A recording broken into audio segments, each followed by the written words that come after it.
So now that we've added a little more detail to our character standing and getting up, we're going to just talk really quick about anticipation. We saw anticipation with the beginning of the jump, which is the action before the action, the opposite action before the action. So before a person can jump up, they basically have to duck down going the opposite way, and then they can actually jump from that position. It wouldn't make sense for them unless they had superpowers just to jump up on themselves. Now, in something more subtle, like someone getting up,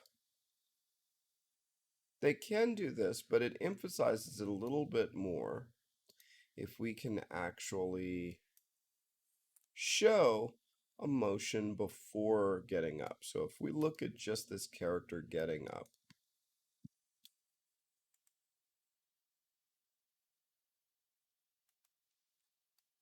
that works okay, but let's actually give it a little bit of a opposite reaction. I'm just going to grab the three parts of the spine, rotate it back just a little bit, set a key.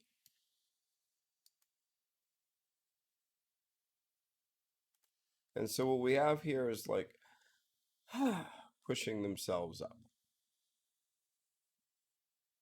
almost like they're taking a deep breath. And then I would just adjust the hands as I see fit. So we have an extreme, more extreme, where someone's jumping, and then we have here an opposite reaction there.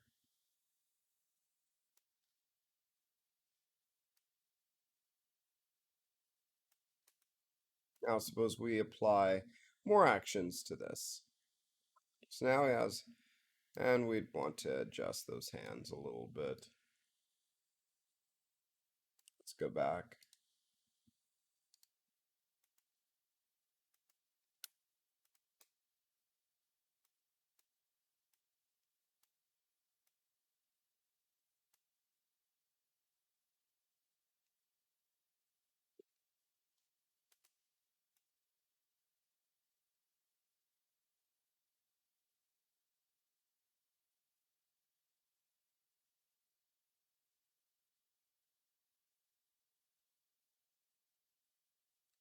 And later on, I might add some more actions, or as far as keys, just to make this a little bit easier for how it's moving. Let's go to there. Now the character turns to the right here. But you see, the character is moving their foot over the leg that's moving forward. And ideally, what happens is you want to have your weight on the supporting leg so that you can move this leg, because otherwise all your weight's going on here and it's not going to want to move. So even though that looks nice, it's a little bit off. So we're going to add a little bit of anticipation into that so that right at frame 107 in this case, instead of the character sliding towards this, I'm going to grab the body, the pelvis, and move it back over the supporting leg.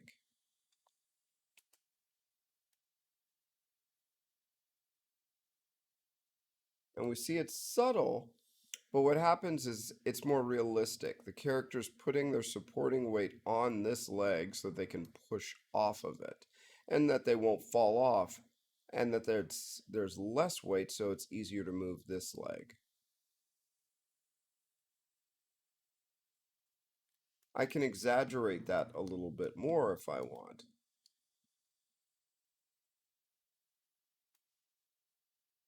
I just don't want to go too far off the bat.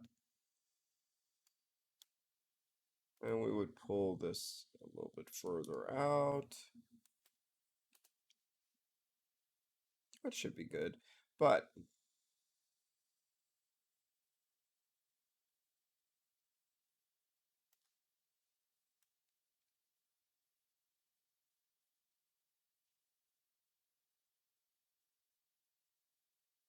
maybe right here on this key. Let's go back. Oops.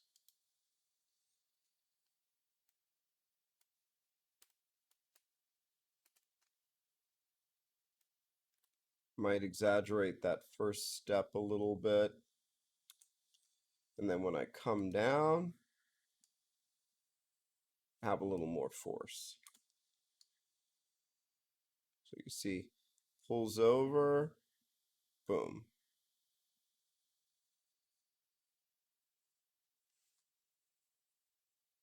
Now let's look at that hand.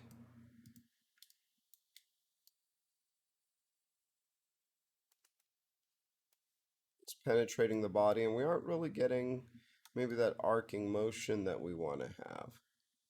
So, going from here to here, we have to see where that hand would be. I'm thinking right about here, that hand is actually going to be out more. That elbow is going to be more in.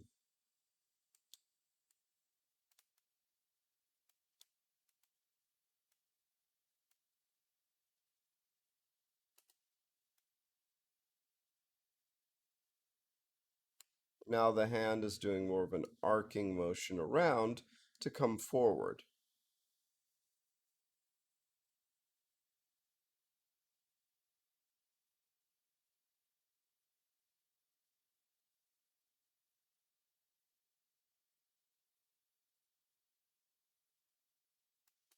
Let's see what that looks like.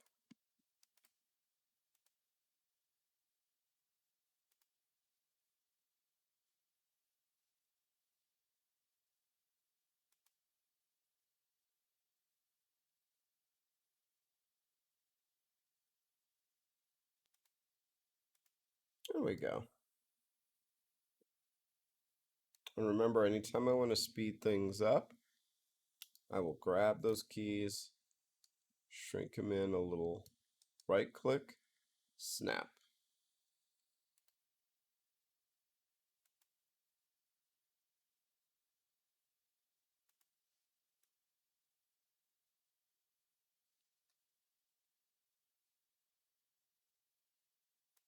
That's pretty much it. So anticipation is going to be, oh, before I go forward, I go back. Before I jump up, I might go down.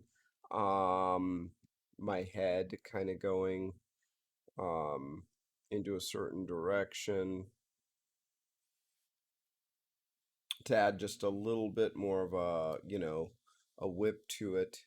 And you don't necessarily have to do it for absolutely everything, but it does help to get those little poses of anticipation, or just before somebody starts walking or something, have them kind of go ease back just a little bit and then go forward, that kind of thing.